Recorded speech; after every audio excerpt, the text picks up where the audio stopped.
Hey all, great stories today, don't waste time, jump right in. For reasons that will soon become obvious, this channel speaks to the depths of my soul. It's also a very long one because I want you to delight in my destruction. The particular flavor of this revenge comes from the fact that everything that goes down is the result of a domino effect that leaves devastation in its wake. Dedication: this story is for anyone who has ever been fricked over in a group project, and I certainly hope you enjoy it. Some details are deliberately vague, because and I don't feel like getting sued. Note: skip to the setup if you are in dire need of an immediate justice boner. My backstory, not super necessary, but will give you insight into my logic. I've been teaching for many years, but it's important to understand that in my first year of teaching, I got put on blast by an elite group of EP and their EC. Not a week went by without someone either demanding my job, trying to undermine me, or just calling me a piece of crap. I nearly quit halfway through the first semester. The verbal and emotional abuse was so bad.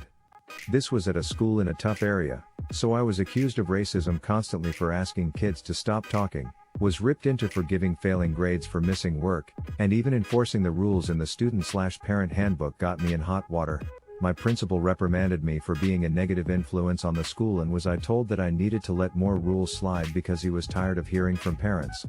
I would have parents just show up unannounced to sit in on my lessons and then tell me I was a crappy educator, a bad human being, etc. I have plenty of horror stories from that school alone, but the point I want to make is that this experience defined the kind of teacher I became going forward to my next school. I needed to be that person who was untouchable, because I needed to focus on the one job that mattered: teaching kids. My next school was in a fairly affluent area.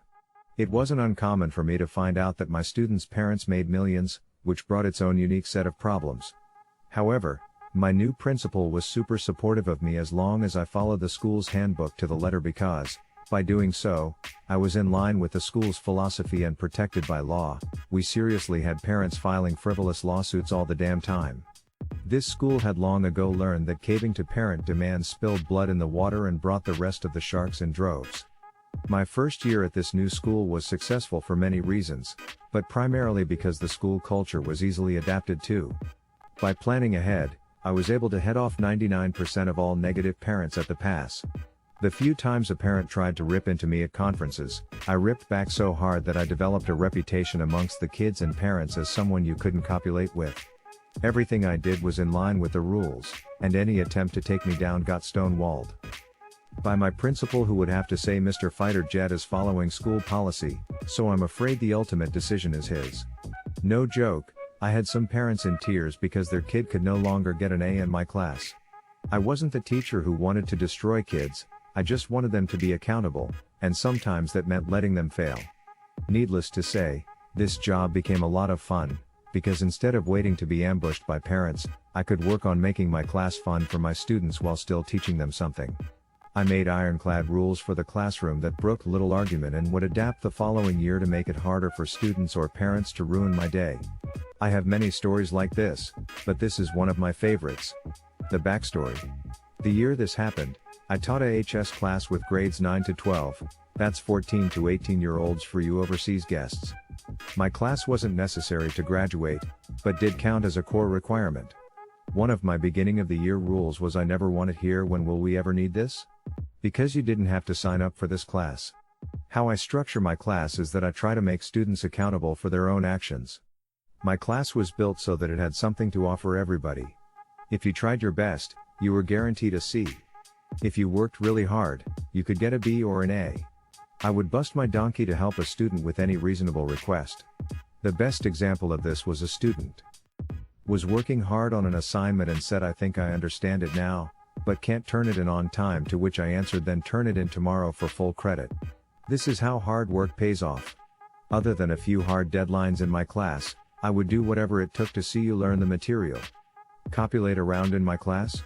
I have already found ways to run circles around the pathetic excuses you throw at your parents for your piss-poor performance. It sounds callous, but I was the teacher who would stay for 90 minutes after school to help you catch up, to help fix your project for another class, or even to listen to you cry about your parents' divorce. If I caught you goofing in class instead of doing your work, my rule was that at least 70% of class time was intended for homework, quizzes, etc. I would warn you a couple times, email your parents, and then wait and see if they even gave a crap. If they didn't, I would let you keep digging that hole until you were hip deep in water and begging for a ladder. And then I would toss you a rope instead. You could still climb it if you tried hard enough, but a lot of kids would just cry until that hole caved in and buried them. I also utilized my school's online grading/assignment system for nearly all of my assignments, which meant I could document when a student looked at the assignment, how long it took them, etc. All of this allowed me to see what my students were doing, when they did it, and also if they were plagiarizing. This was one of the tools that helped me make important decisions about leniency, and also allowed me to say things at conferences such as, of course the test was hard. Your child didn't attempt the 9 homework assignments until 11 p.m. the night before the test. Being able to prove that a student wasn't trying made it impossible for blame to be laid unfairly at my feet. It also meant the worst kids avoided my class. Bonus. However, this year, something magical happened. Every other year, I would get a wave of kids who just wanted to screw around and blame everyone else for doing poorly. At the end of the year, students would poop talk me. My class sizes would drop the following year, then I would receive high praise from those kids, so everyone would sign up, so on and so on. But this year, not only did I get a giant wave of knuckleheads, but they came with parents who loved to make trouble. I had already heard tales of some of these parents. Other teachers were just dying to hear stories about our interactions, because these parents were very much entitled. They would name drop lawyers when they didn't get their way, try to badger teachers into giving their kids extra credit, and would largely deny any wrongdoing on their kids' part. These were the parents who would get called in because their student was busted cheating, then accuse the teacher of making the class too hard, therefore validating their student's need to cheat. So about these knuckleheads. It was a group of roughly 7 senior boys who all shifted their schedules to be in the same period with each other. The other teachers could not believe that I had all of them at the same time, but I just shrugged it off.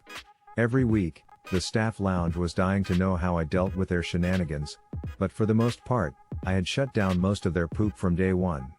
I actually got along very well with them, despite their constant goofing, because they had mastered the ability to appear busy and didn't distract my other kids.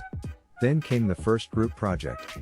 My class size was just right for 7 groups of 4 to form.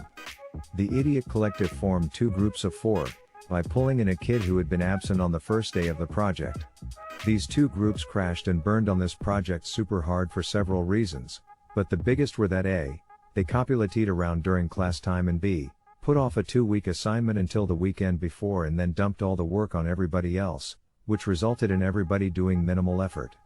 I handed out the poop grades and was immediately pulled into parent conferences with several of them, one at a time, obviously. Every meeting was the same. My kid did all the work, so he doesn't deserve a bad grade, or my kid didn't understand the assignment, to which I handed over my hyper-specific rubric, which is a checklist for how I grade things I never wanted to be accused of grading. Based on not liking a kid. These largely went like this: EP, my kid did all the work and I don't think it's fair it should hurt his grade. Me, here is the work your student turned in. Hands it over, here is my rubric which I printed and emailed to your student the day the project started. Hands it over. As you can see, I have itemized the grading for ease of use. I would be happy to go over the grade your student earned. EP, reads through all the evidence, looks at kid, where are the missing parts? Student, my group members were responsible for that. Me, I can't grade what I never received, so I can't reasonably just raise your kid's grade. Sorry. Now, good news for all my students.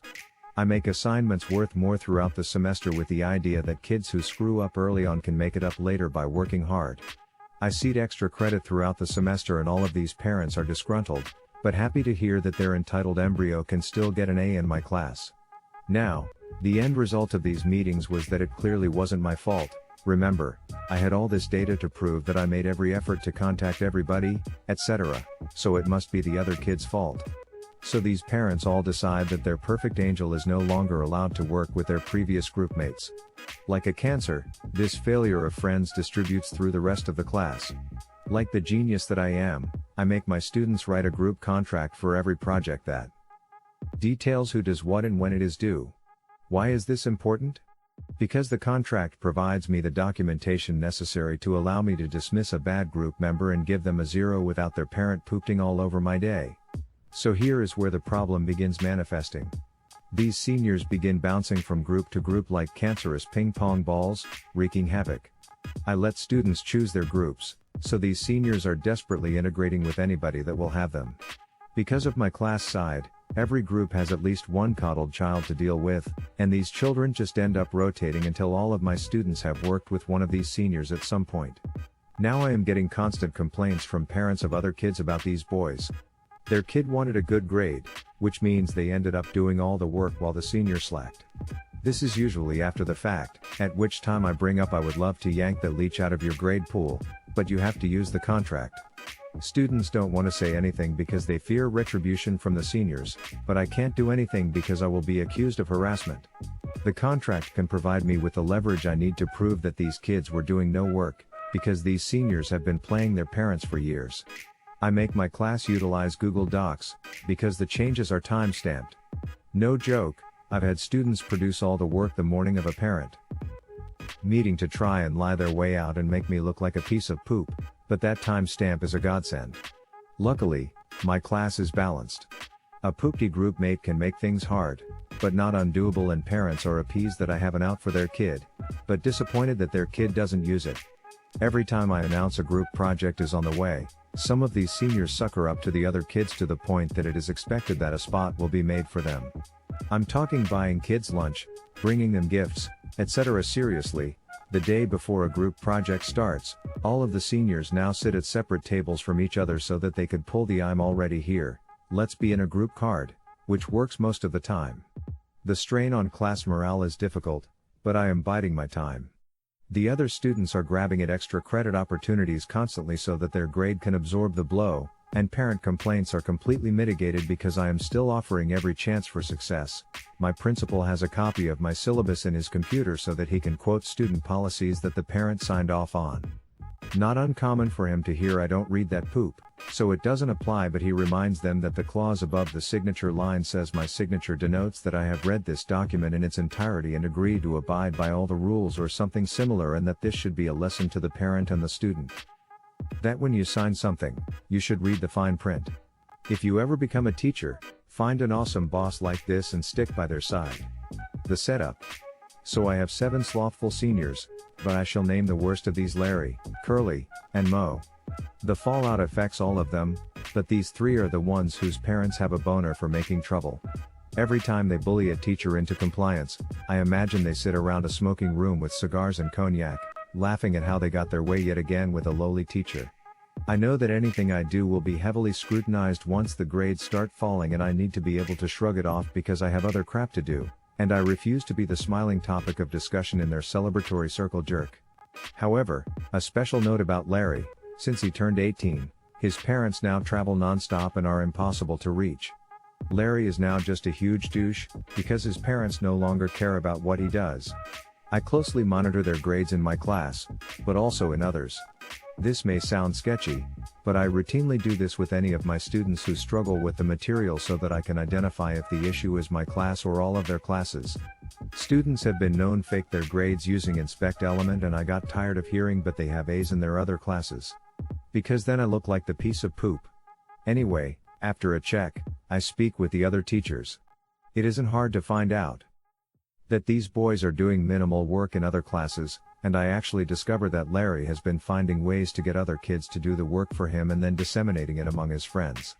Other teachers have been bullied into lowering test percentages in their class, and guess what? He and his friends are enrolled in these classes. Despite bombing these tests, HW and project grades give them a comfortable cushion so that most of them are floating at low B's. I can't prove this, they are using Snapchat, but when I bring it up with their teachers, the teachers don't feel like trying to prove it and duke it out with the parents. Now, they are gaming other classes for minimal effort. However, their only recourse in my class is to keep rotating through groups and leeching off of their hard work to maintain C's and B's, and the other kids are too nervous to utilize the group contract to get them fired.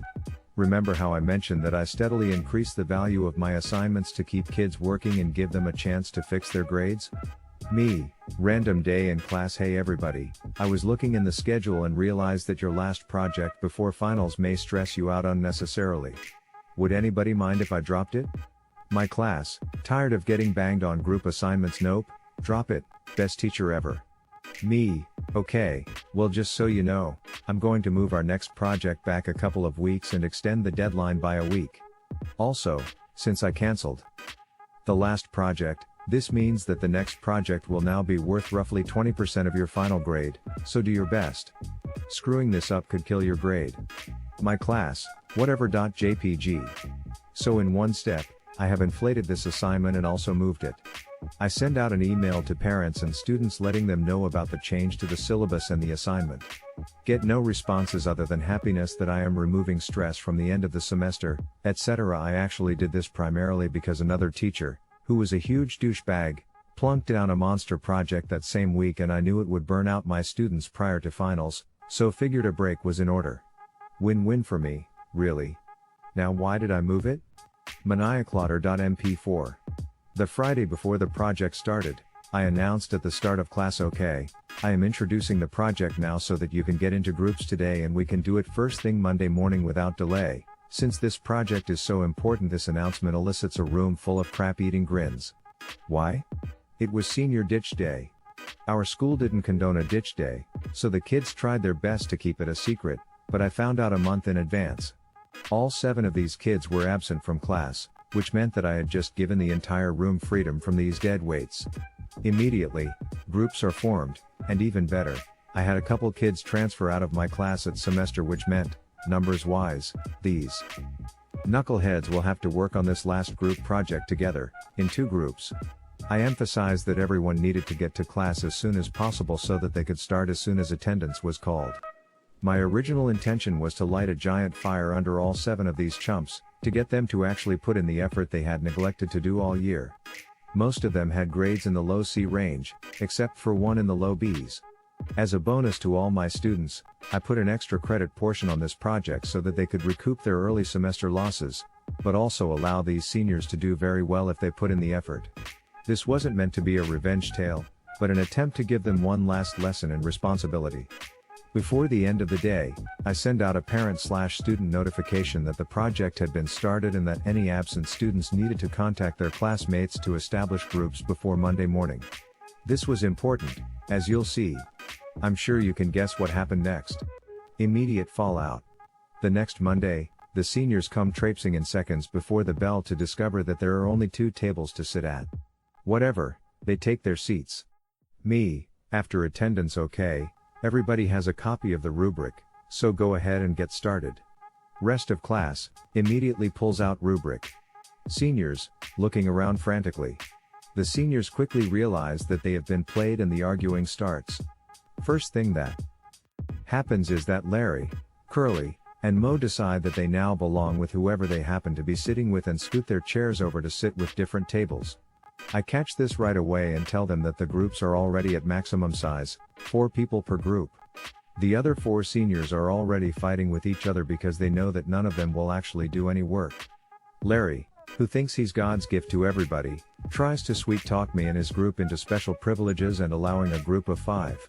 Now, I see some of the other kids wavering and I know that Larry is putting pressure on them to argue his case. I designed this project for specifically 4 people and had a job for each one, but I extended a separate offer. I will let you join, but since there will be 5 of you, I expect double the work. Literally, I told them they would have to do the project twice. Larry tries to argue, but I point out the roles I have established and inform him that if 4 people could do it once, having 5 should make it easier to do it twice. Sounds like a dick move on my part, but I have now intimidated the other kids into saying hell no and even have them put it to a vote. Unsurprisingly, Larry is the only one who votes that this is a good idea, and when the other kids catch wind of my offer, they physically shoo off the other seniors trying to pull this deal as well. You will all be delighted to hear that the rest of the period for my seniors is spent arguing over who will work with who. They end up forming 3 groups and I nod my head, make sure they have the rubric, and then wish them the best of luck. Being the smart teacher that I am, I email Curly's parents and Mo's mommy that they have chosen to work with each other. Mo's mommy shows up to argue with me all the time, but has quickly learned I won't take her crap.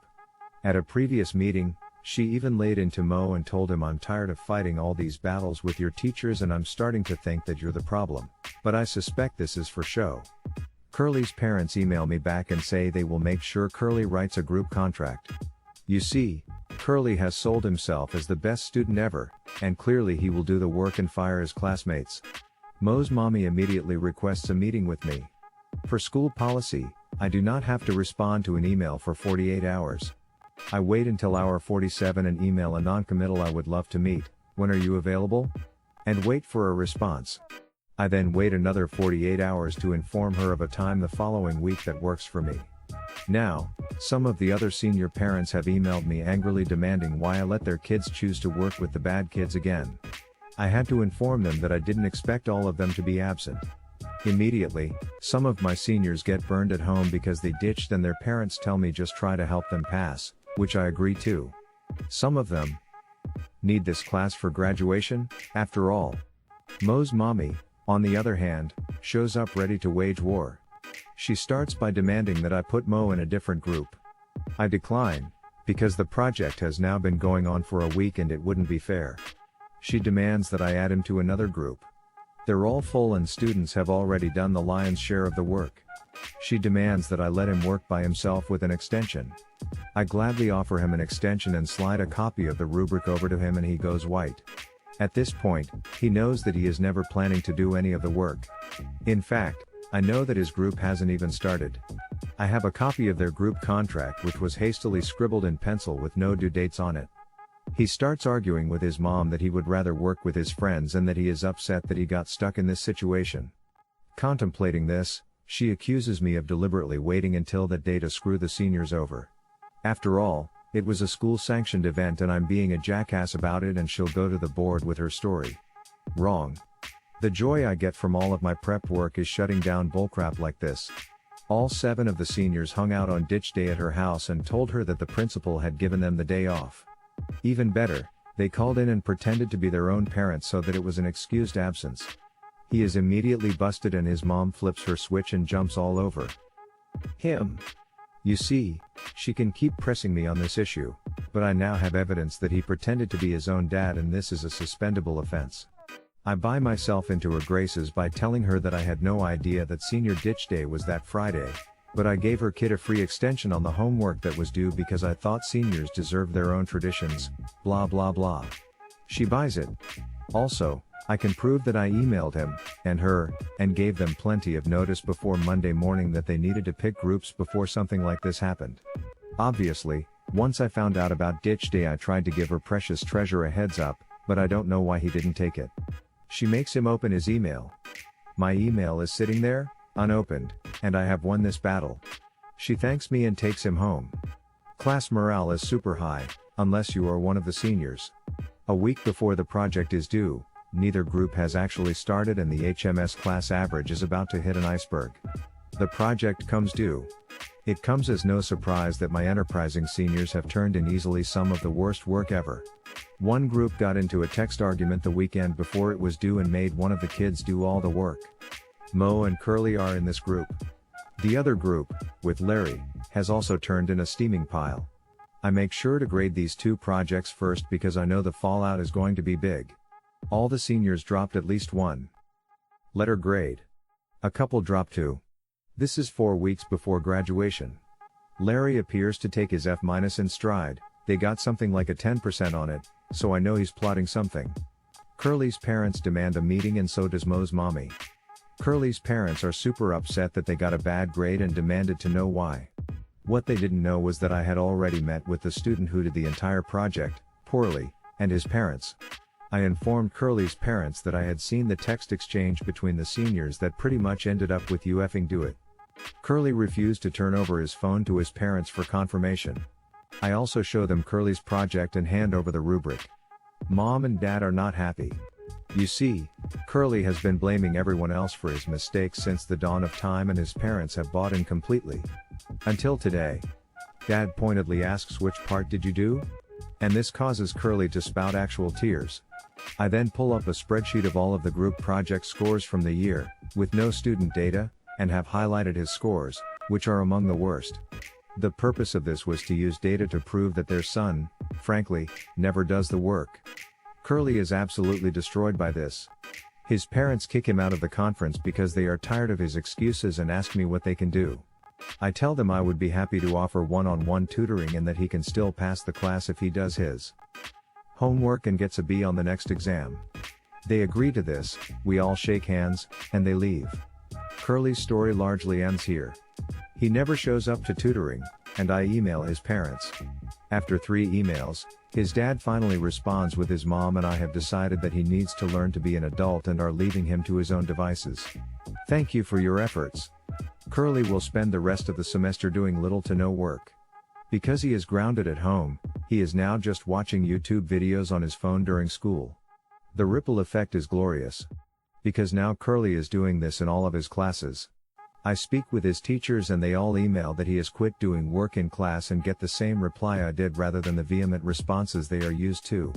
When Curly fails his classes, he still graduates, but his parents have informed him that they are no longer paying for his college and it's time to get a job. Mo's mommy flips her crap and demands answers. Unfortunately, Mo is in the same group as Curly and she gets the same answers from me. Strangely enough, once she's exhausted every effort and attempt to somehow blame me for this, she admits that she knew Mo was part of bullying the lone senior and that he should be ashamed of myself.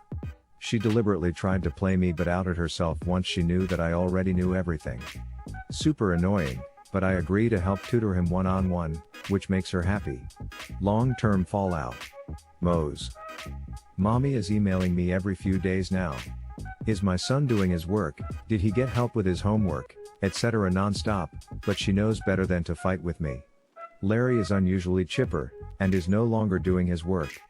I find out that Larry is supposedly going to a college where he just needs to maintain his GPA over a super low number. He claims an F in my class won't change anything, so I make sure he doesn't distract the others. Mo shows up only occasionally, but strangely enough, Larry pops in just to say hi whenever Mo is getting help. I can't fathom why he does this, but suspect he is up to something and already have a backup plan in place. You see, Mo's mommy is nuts, and I make sure that there's always another person in the room with me when I tutor him. Anyway, Mo's mommy is constantly checking in. I start waiting 48 hours between emails, cause I can, and she starts dropping by in person unannounced to check on him, me. She's been acting cagey lately and I'm starting to suspect something. It's ducking Larry. Larry is a friend of Mo's, so he's been in her home feeding her made-up stories to convince her that I have been emotionally abusing Mo when other students aren't around.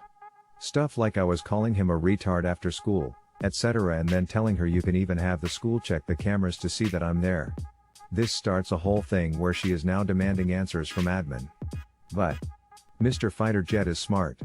Admin asks me about details regarding my interactions with Mo and I end up sitting down with my principal, Mo, and Mo's mommy. She details that Mo is struggling, might not graduate, and that she believes that I have singled her kid out for abuse and wants his grade raised. You see, Mo is dumb and lazy, and his mom is just as bad. When Larry went to her with his story, she never bothered talking about it with her own son. He just agreed and went along with it, so I asked Mo point blank to please describe what has been said during our sessions and then offer to leave the room so that he can tell the principal without me there. She tells me to stay because she wants me to hear from her son what I've done to him. What neither of them knew was that I was a mentor teacher.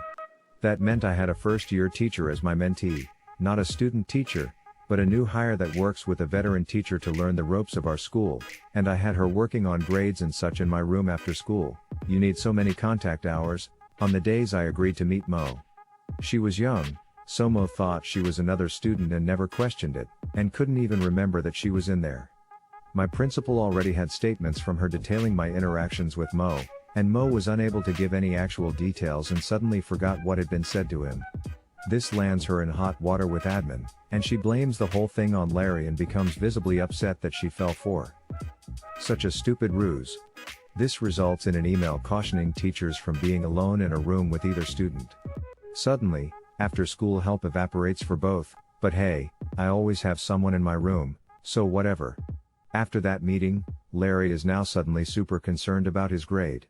I rationalize that he was hoping to burn me out of my job and then use the fallout to get a free passing grade. Obviously it doesn't work, so duck Larry. I have kids who actually want to succeed. My free days are now on days I know he works, and he never shows up for tutoring anyway. Now that other teachers are hesitant to meet with him, he is unable to cut deals to raise those grades either. Seriously, teachers fell for his change of heart spiel every semester.